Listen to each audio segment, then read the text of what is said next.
क्या time travel सच में मुमकिन है? और ये जो वर्म होल हैं यानी स्पेस में बनी रहस्यमयी सुरंगें, क्या ये वाकई में टाइम ट्रैवल की चाबी हो सकती हैं? ये सवाल अब सिर्फ साइंस फिक्शन का नहीं रहा, बल्कि असली फिजिक्स की दुनिया में भी पूछा जा रहा है। तो चलिए आज इसी पूरे कॉन्सेप्ट को जरा आसान भाषा में समझते हैं। तो सबसे पहले वही बड़ा सवाल जो हम सबके दिमाग में घूमता है, क्या हम कभी स्पेस टाइम के इन शॉर्टकट्स का इस्तेमाल करके अतीत या भविष्य में जा पाएंगे? ये एक ऐसा सवाल है जिसने आइंस्टाइन से लेकर स्टीफन हॉकिंग तक दुनिया के सबसे बड़े दिमागों को सोचने पर मजबूर किया है। और इसका जवाब शायद थोड़ा हैरान कर दे। देखिए, फिजिक्स के नियमों के हिसाब से, थ्योरी के हिसाब से हाँ ये मुमकिन है, लेकिन ठहरिए, ये कहानी का सिर्फ आधा हिस्सा है। जो चीज़ थ्योरी में इतनी सीधी लगती है, असलियत में वो लगभग नामुमकिन क्यों बन जाती है? चलिए इसे परत दर परत खोलते हैं। अच्छा, टाइम ट्रैवल को समझने से पहले हमें उसके वाहन को समझना होगा, यानी वर्म होल। आखिर ये है क्या, और इसे स्पेस का अल्टीमेट शॉर्टकट क्यों कहा जाता है? तो ऐसा सोचिए कि वर्म होल स्पेस टाइम की चादर में एक रास्ता है, एक सुरंग जो ब्रह्मांड के दो बहुत दूर के हिस्सों को जोड़ देती है। ये एक ऐसा पुल है जो ना सिर्फ खरबों किलोमीटर की दूरी को, बल्कि शायद समय को भी लांघ सकता है। और मजे की बात यह है कि ये आइडिया किसी साइंस फिक्शन राइटर का नहीं है। इसे 1935 में खुद एल्बर्ट आइंस्टाइन और उनके साथी नाथन रोजन ने प्रपोज किया था। इसीलिए इसे आइंस्टाइन-रोजन ब्रिज भी कहते हैं, जो इसे एक मजबूत वैज्ञानिक आधार देता है। इसको और आसानी से समझते हैं।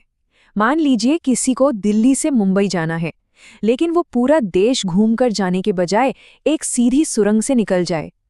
वर्म होल स्पेस के लिए बिल्कुल वही सुरंग है। जो सफर शायद लाखों साल का हो, वो कुछ ही पलों में पूरा हो सकता है।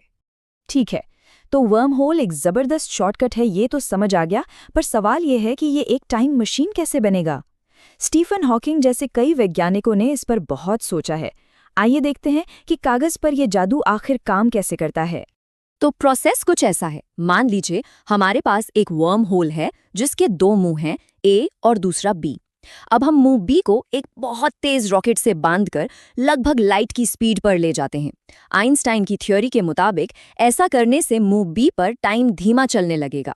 मतलब जब मुंह ए पर 10 साल बीतेंगे तो हो सकता है मुंह बी पर सिर्फ 1 साल ही बीता हो, और बस बन गई टाइम मशीन। अब कोई मुंह ए से अंदर जाए और बी से निकले तो वो सीधा 9 साल अतीत में पहुंच जाएगा। इस पूरी थ्योरी का जो हीरो है ना, वो है टाइम डायलेशन। ये आइंस्टाइन का वही जबरदस्त सिद्धांत है जो कहता है कि समय हर किसी के लिए एक जैसा नहीं चलता। स्पीड और ग्रेविटी इसे धीमा या तेज कर सकते हैं, और वर्म होल टाइम ट्रैवल का दरवाजा खोलने के लिए इसी कॉन्सेप्ट का इस्तेमाल करता है। और सबसे दिलचस्प बात जानते हैं क्या है? जब वैज्ञानिक इसे कागज पर सॉल्व करते हैं तो आइंस्टीन के समीकरण इसकी पूरी इजाजत देते हैं। मतलब मैथ्स के हिसाब से तो ये बिल्कुल मुमकिन है। यहाँ तक कि कहानी सुनने में तो किसी ब्लॉकबस्टर फिल्म जैसी लगती है ना? लेकिन अब आता है रियलिटी चेक। जैसे ही हम थ्योरी की दुनिया से बाहर निकलते हैं, असली चुनौतियां हमारे सामने खड़ी हो जाती हैं। लेकिन यहाँ एक बहुत बहुत बड़ा लेकिन है। जो चीजें कागज पर इतनी सही लगती हैं, असल दुनिया में उन्हें करना लगभग नामुमकिन हो सकता है। असल में 3 बड़ी दीवारें हैं जो इस सपने के आड़े आती हैं। एक अजीब से पदार्थ की जरूरत, 2 वर्म होल का पल भर में बंद हो जाना, और 3 टाइम ट्रैवल का सबसे बड़ा सिरदर्द, पैराडॉक्स। पहली और सबसे बड़ी मुश्किल है एग्जॉटिक मैटर।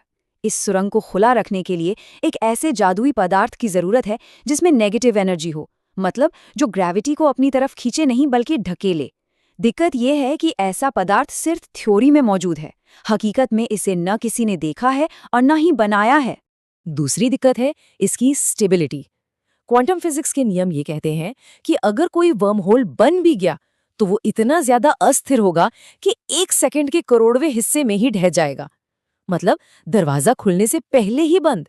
तो उसमें से कोई गुजरेगा कैसे?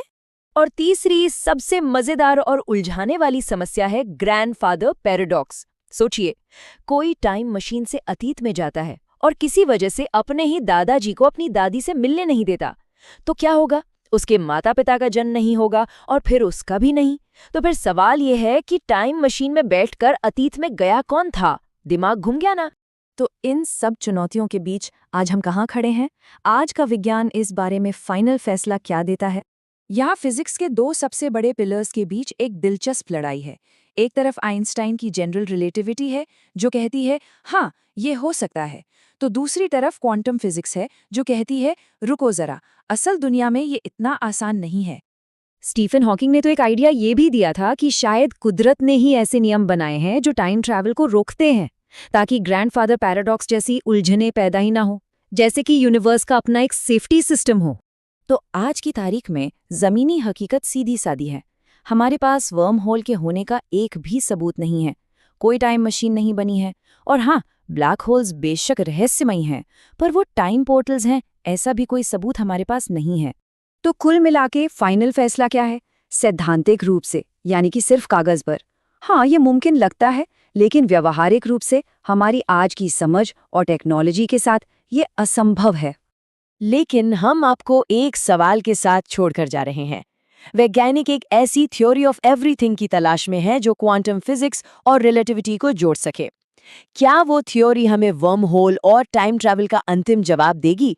इसका जवाब तो आने वाला वक्त ही बताएगा।